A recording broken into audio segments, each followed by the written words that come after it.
Welcome back to PR After Hours. I'm your host, Alex Greenwood, bringing you your weekly cocktail of PR and marketing tips that will help you and your business.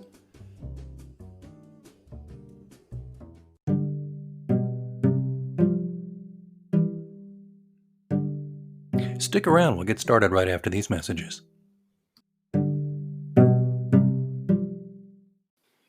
Hello, listeners. It's me, Alex, from PR After Hours. I hope you're enjoying the show so far. And I wanted to talk to you just for a moment about the way I get this show right into your earbuds every week. It's because I use Anchor FM. Now, I've told you previously that I've been podcasting since 2006, back when we used stone knives and bear skins and a couple of Dixie cups and string. Anchor FM has really streamlined this and made it simpler for people who don't know the first thing about setting up a podcast or don't have, time to learn all the pro tools and stuff, because it's all right here. First thing it's important to know is it's free. There are certain tools that will allow you to record and edit your podcast right from your phone or computer. Anchor will then distribute your podcast for you so it can be heard on Spotify, Apple Podcasts, and many more. That's huge. Distribution is a big pain in the butt, to be honest with you, so it's really great Anchor FM can do that for you, and you're not paying hosting fees. That adds up every month. It's everything you need to make a podcast all in one place, so download the free Anchor app or go to Anchor FM to get started, and be sure to join me in the virtual cocktail lounge on PR After Hours. Voting isn't just going to the polls on election day anymore. Options like early voting, mail-in voting, and ballot drop boxes are available to more voters and are growing in popularity. How to Vote, a tool created by Democracy Works, breaks down the options your state offers for casting a ballot, empowering you to decide when and where to vote. Democracy works best when we all vote, but misinformation and confusion about election procedures have resulted in low voter turnout. How to Vote, a tool created by Democracy Works, takes the guesswork out of the voting process. It's easy to use and helps folks from all over the country overcome many of the process barriers to voting. Democracy Works is committed to helping you vote no matter what. Their tool, How to Vote, does just that. So decide when and where you'll vote this year at howto.vote. So you're listening to a podcast, obviously, and far be it from me to get too meta, but you know what? As a PR practitioner and a podcaster, I fully believe in this medium, and I think it has extremely high potential value, not only for PR professionals to promote themselves and their craft, but also for your clients. That's why I'm very excited to sit down here with Samuel Brake Guia, a technology writer turned passionate podcaster. He hosts the Loudspeaker and Byte back podcast from his home base in Medellin, Colombia. Yikes. This is our first South American. It's our first South American guest. This is really exciting. Sam fell in love with podcasting after binging one by his favorite comedian, which I love, which gave him the idea to start one for the company he works for. It's The Sociable. So here we are, 2 years later. He's hosted NASA engineers, congressional candidates, and the vice president of McAfee. He explores his passion for technology, psychology, and PR through a medium he adores. Guys, you're going to love meeting Sam. Sam, welcome to the virtual lounge. Thank you so much. I think I should probably say as well, even though I am based in South America, for any South American listeners that get excited, I'm afraid I'm British. I'm a quarter Venezuelan, so almost there. Well, slightly, but yeah. Well, you're a quarter of a way there, I guess. No, yeah. but still, you are based there, and it's funny. Sam and I've met previously. I've been interviewed on his show that's coming out down the road. But just a delightful guy, Sam. But I really enjoyed just hearing a little bit about your origin story. If you just want to give that a minute, just kind of give us, how did you get from the UK to where you are now? Yeah. So it's a funny story. 2016, I essentially was done with the UK. I love it. I'm so proud of my home. I'm from Bristol. It's a great city. Wonderful. But I was like, you know what, this rainy grey island, there's got to be a better place to live. And I'm going to go out there and find it. And I left the UK. I donated all my possessions and anything I didn't fit in my backpack or a small little box I left for my parents. I just left because I knew if I had stuff there, then I'd always have the mentality of, I can go back and I've got my stuff there. Whereas if I didn't have anything, then I'd feel like everything I owned was on me, and that's where my home was. So I went to the US and I bought a one-way flight to Boston. I've got some family around there, spent some time with them. I spent a couple months in the US. I went to Mexico afterwards, and I traveled from Mexico down to Colombia by bus, and you can't actually get from Panama to Colombia by land. So I had to get a boat from Panama to Colombia. And then when I arrived in Colombia, I had the intention of staying somewhere I liked, somewhere that was nice for a couple of years to learn Spanish. Everyone told me Medellin was wonderful. The first day I got here, I loved it. And I said, you know what, I'm going to stay here for a couple of years. And a couple of years has now turned into 3.5 years, and I have no intention of leaving. Hope to get residency here. And yeah, I'm very happy here. You are one of the most courageous people I've ever met. Seriously, you literally just said, I mean, whatever I can put on my back, that goes. Everything else, no anchors back home. Obviously, you did leave a box for your folks. I understand that. But, you know, were I 30 years younger, I tell you, I would do this. I wish I had. I had an opportunity when I was in my 20s to actually move to New York City, which is a pretty big deal. Yeah. And I had pressing things back where I lived, which was Oklahoma, the center of the nation here. But looking back now, with your hindsight glasses on, your 2020 hindsight, I wish I'd done it. The things that I thought were so important pale compared to the idea of perhaps living in one of the greatest cities on earth. So I just want to congratulate you on what you've done and tell you I'm sincerely in awe of somebody who has that kind of courage. It's really great. Thank you. I mean, I can't take all the credit, I have to say. My dad has been a big inspiration. He's half Venezuelan, half British, but born in the US. He's a flight attendant, so he's always traveling. And from a very early age, he always taught me to travel and just be brave with these sorts of things. And my mum, her family's all from one city in the UK. She's very British, but nonetheless, she has always encouraged me to go off and do these things. And it's with their blessing that I have managed to travel to the other side of the world and then set up a home here. Because I don't know if it would have been the same if, one, my father hadn't taught me how to travel and be so free, and two, if my parents didn't give me the freedom and the blessing. Because if they had been like, no, please don't go, like, we want you to be here, I might not have been able to make that decision. So I can't take all the credit, but thank you nonetheless. Yeah, there were some scary moments and some times when I was like, what am I doing? But it has turned out so far so good. Speaking of what am I doing? Podcasting. Let's get into that. I started 2006, back when it was really just a very nascent little idea. And I can recall trying to just explain to potential guests what a podcast was for years, off and on different shows I've had. And even today, I still kind of get it's almost kind of a joke, unfortunately, because there's so many people now who are into it, and it's so much easier for everybody. The barriers to entry, you get people basically kind of, you want to be on my podcast, is a little bit like, will you read my blog was 10 years ago? You know what I mean? And it doesn't mean you might have a great blog or you have a great podcast, but people now are kind of in that squishy area with it. So I feel like we're constantly, as podcasters and as public relations professionals, constantly in this education mode about what is a podcast. Do you find that at all, or am I just the only one experiencing that? Well, I do feel that my knowledge of podcasting seems to be above others because I'm so like into it, and I forget, people aren't as aware of like what podcasting, especially when people ask like how to start a podcast and the most simple steps, which to me just seems so ingrained. I'm like, I got to explain this. But nonetheless, it's definitely not necessarily a concept that I have to explain much. I mean, here in Colombia, I do occasionally, because the truth is what I found anyway, at least with Latin America, is that adoption of podcasts is a lot slower. So in our English-speaking countries, we have way more podcasts, it would seem, and a larger appetite for podcasts. Whereas in Latin America, that growth has been slower. And actually, I think there is research to show that the highest consumption of Latin American podcasts, or certainly my favorite anyway, Radio Ambulante, it's a really great Spanish podcast. Their highest listenership is in the US. So it shows that it's definitely something that has spread from like English speaking Western culture, I think, anyway. I mean, I could be wrong, but it definitely seems like when I'm explaining my job to Colombians, that's the hardest. But in general, when I speak to people for my work and speak to contacts, or I explain like what I do, it's not too hard.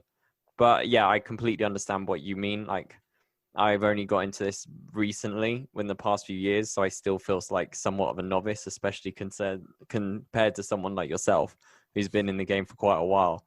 But at the same time, I kind of feel pleased to be in it at such a time, because it's so popular now that people really enjoy it. The listenership is probably the biggest that it's ever been.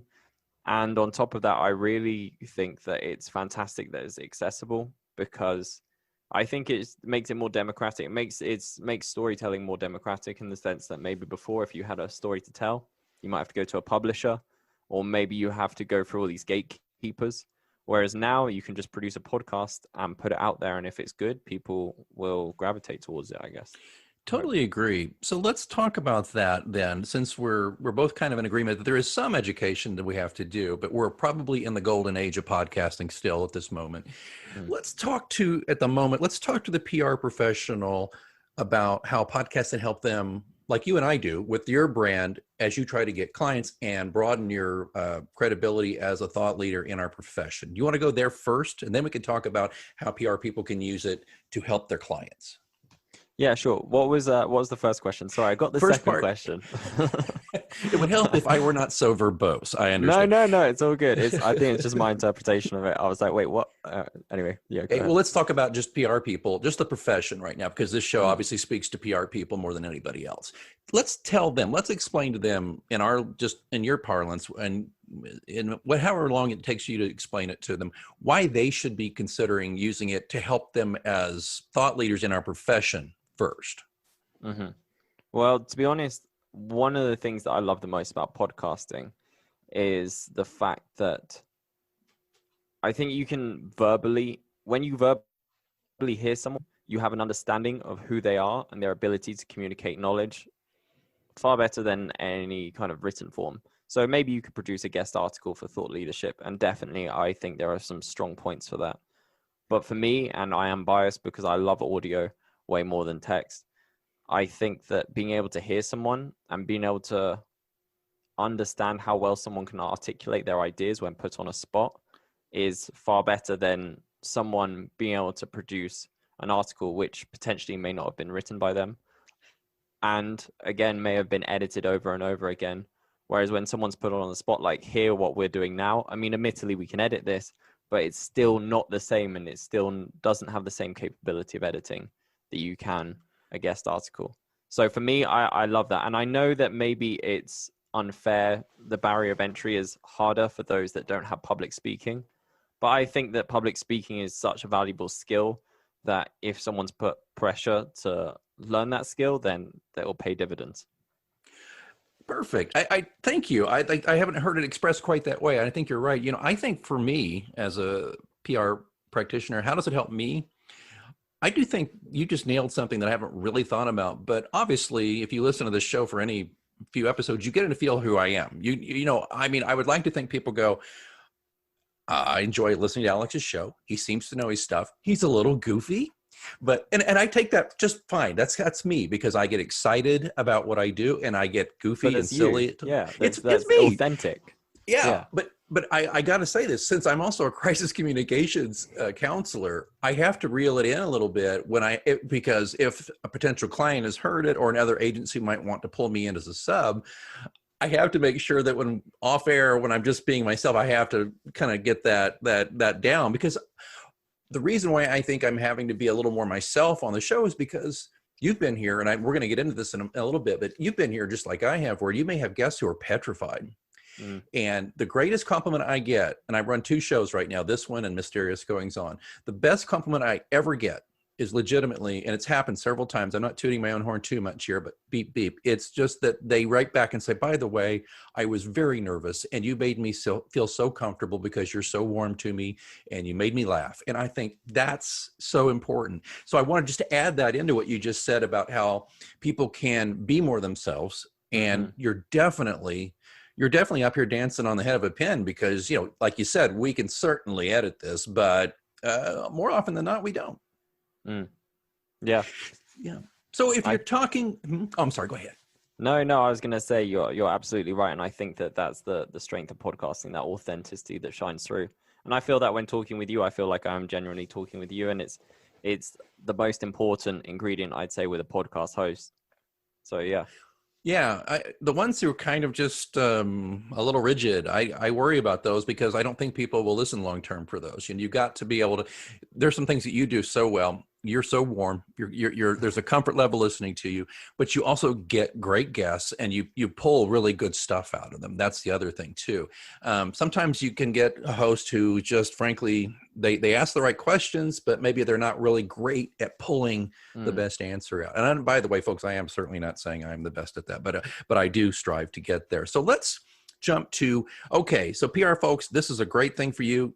Sam has explained this very well, and then I've embroidered it to the point where you want to turn off the show. So let's get back on track, and we're going to talk about this. So how do you tell PR people that they should try to use this for their clients? I mean, what's the benefit of trying to get a client, especially if you've got a client maybe who's a busy C-suite executive or somebody who doesn't have a lot in front of a camera or a microphone? What do you tell them? Okay, well, first of all, I would say one of the biggest benefits when it comes to podcasting with PR that I've seen anyway, or in my opinion at least, is the fact that it can be fairly promotional. So if you're doing a guest article, you can't really be that promotional. Again, with like a press release, you don't want to keep it that promotional. You want to be offering substance. And of course, that's the main goal for podcasting. But like we said, with the authenticity, you can be your more... People are going to tune in more or less to hear your thoughts and your ideas. And at that point, if it does fit, then you can be promotional. And also, I suppose if it's from the perspective of, like, say you've got a PR professional and they're trying to convince a client to go onto podcasts, one thing that I've found is that it's quite easy to get like CEOs and those kinds of people on podcasts because... And I'm not saying this about all CEOs, but they kind of like the sound of their own voice. So like you give them an opportunity to like grab a mic and go on, and they'll probably be up for it. I've never had any experience with that in my career. I've never seen a CEO like that. Yeah, right. Oh, you kind of nailed it there. That's so true. Yeah, that's true. And there is a certain amount of ego boost to CEOs, and a lot of C-suite executives are the type of personality who thrive on that to a degree. So I think that's a great point. Let's say that we've worked through this, and let's just say that we have found a podcast, the Loudspeaker, for example, that wants to interview one of our team members or an executive. What are the things that the PR people need to know before they get booked on? We're just using your show as an example, obviously, because it's a well-produced show and you take it very seriously. What are the things that maybe if they've not put their client on a show, what do they need to know? So if they were going to pitch the Loudspeaker, for example. Right. Okay. So I would say, first of all, listen to the show.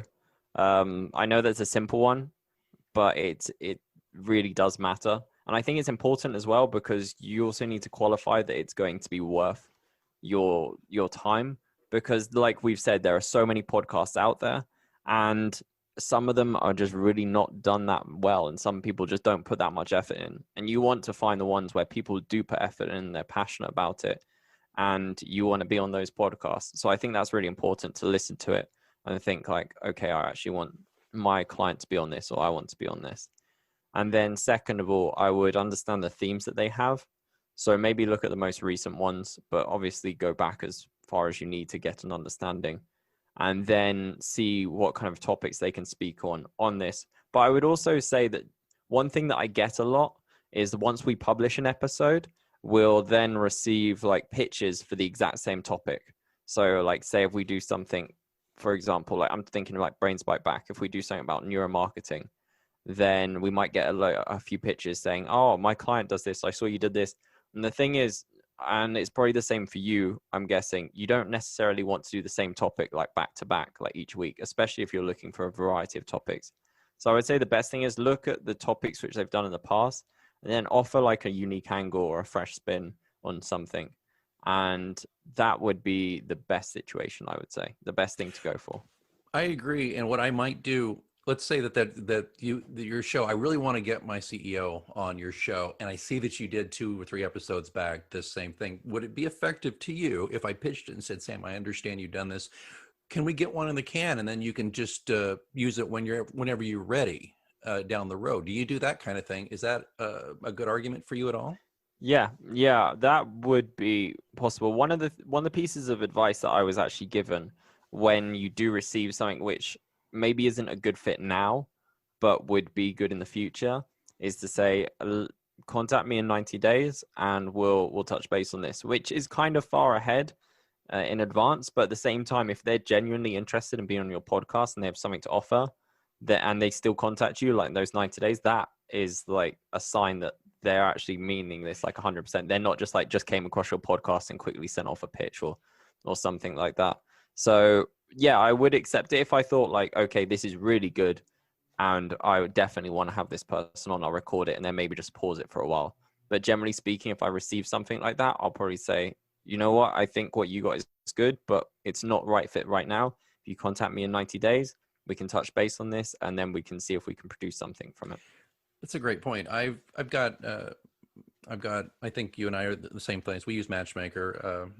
Our friend James created this wonderful thing, and I'll get requests, and what I will do, I'll immediately back. You went through this, I believe, right? Is that where we met? I believe so. Yeah.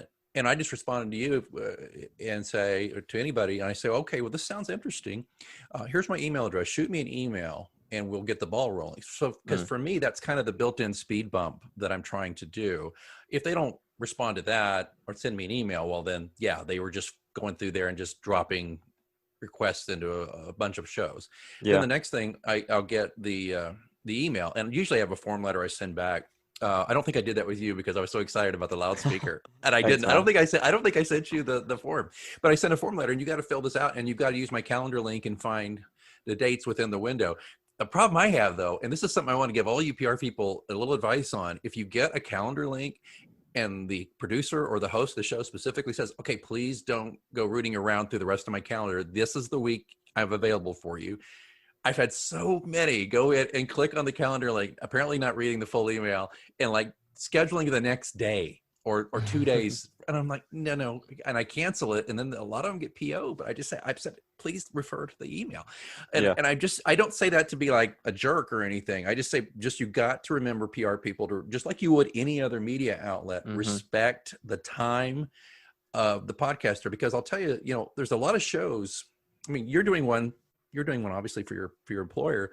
I guess technically I am too, but it's not my main thing. I have other work to do, but I had somebody get back to me and say, well, according to Calendly, you had openings, so why can't we do?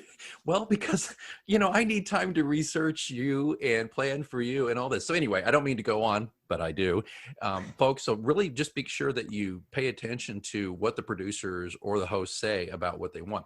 Let's get down to some, just before we run on this one, before the virtual lounge closes. What are some basic stuff? Like I try to tell them ahead of time. I understand not everybody has a cool microphone and headset and all that, but I really try to make it very clear to people, if you're just in a room and you're kind of yelling at your laptop's mic, I really don't think it's going to be a good one for us, because if it's poor sound quality, I know for a fact people just turn it right off. Thoughts?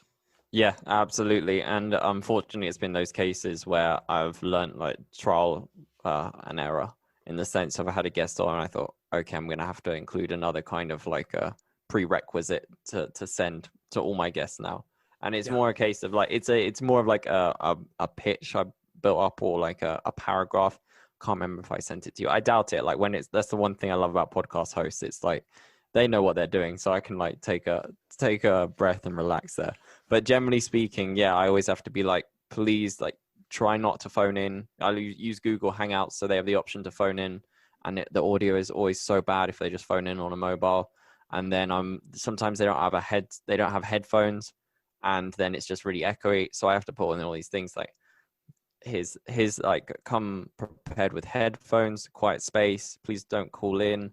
Here's a link to the shows, like, to check out how it is. Generally it's not too bad, it's okay. But yeah, definitely there are certain things which I just want to have in order to have the best quality audio, and I'm sure you get that too. It's exactly right. It's on my website. It's on the email I generally send. But again, you're a podcaster, so I probably didn't get all heavy with you about it because I knew it'd be fine. But and I'd listen to your show. So the other thing too, I I ask, and you and I've talked before about this, but I ask is just, it's a two-way street, particularly for a lot of smaller podcasts like ours. If you're going to be a guest on the show, you should, or you're trying to place your guest on the show or yourself on a show, make sure you say, hey, I have a pretty decent social media following, or my company does. We will definitely, at least the week of the show when it drops, let everybody know. That's just a nice thing to do, because you are basically getting a platform on this show for 20, 25 minutes to just talk about you and express your thought leadership. So it's always a great thing when you're pitching a potential guest to say, we will make sure people in our circle hears this. Yeah, absolutely. And in many ways, you're doing them a favor. I think we mentioned this as well before. You and I discussed this off air, in the sense that you're producing a finished piece of work, which is like edited and sounds professional. And the least they can do is just share it. But it's difficult to always ensure that. I've been quite fortunate, and I always try and tag the guests in social media so that I see if they do reshare it or anything like that. And I always send them an email saying, please tag us, and I'll either send the sociable if it's Brains Byte Back, the link to the website, or I'll send them a link to publicize and say, please tag us. So yeah, you always got to try and make it as easy as possible for them to like share it and like really put the pressure on. I know you do. I do as well. And most of the time it goes okay, but sometimes, yeah, you just don't hear anything back. But it's a wasted opportunity. It really is. It's such a shame. It is a shame, but not to beat a dead horse. And I also know people get busy and just the way it goes. But I found that I'm sure you have to, it's very logical, but I found the shows that just share it a few times, their downloads can be even triple with the ones that I clearly could see did not do it. And so you're only hurting yourself as a guest if you don't. Okay, right before we wrap up here, though, is there one more tip you would give PR practitioners, either on getting themselves on a show or getting their clients on there? Is there one more thing they should really know that most of them you think don't? I suppose it's, assuming they've never done it before and they're just starting out, I would say go for it. I know that's bad advice, or it sounds like a cop-out, but like we've discussed, some people have nerves, some people are uncertain, some people aren't sure about it. And I've had friends which I'm trying to convince to go on podcasts to I suppose, promote their careers or their talents. Whenever I come across a podcast, I'm like, hey, you'd be great for this. And sometimes they doubt their own knowledge and they really think, oh no, I'm not knowledgeable enough about this subject, or they're too timid.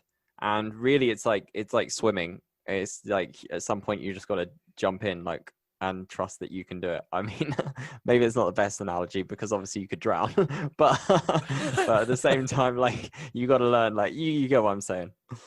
You mean it's like saying, you know what, I don't want to live here anymore, I'm going to move halfway across the world. Exactly. It's exactly like that. Yeah. Have faith in yourself. Boom. See, Sam, Brake Guia, tell us, how do we find you? We'll put it all in the show notes, but please tell everybody, where's the best way to find you? How do we find the Loudspeaker, Brains Byte Back, all of it? Let's go. Certainly. Thank you.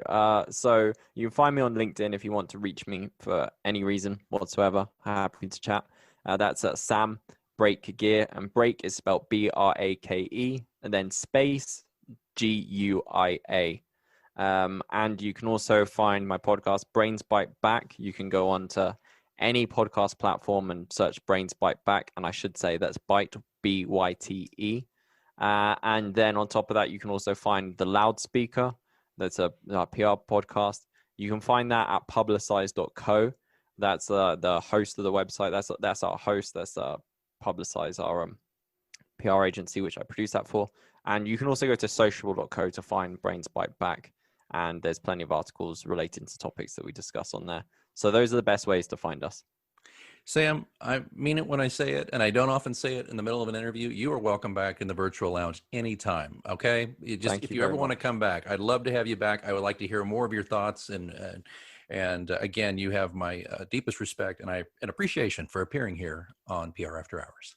It was absolutely my pleasure. And like many of your guests have said, you make it a very wonderful and comforting experience. So pleasure's all mine, Alex.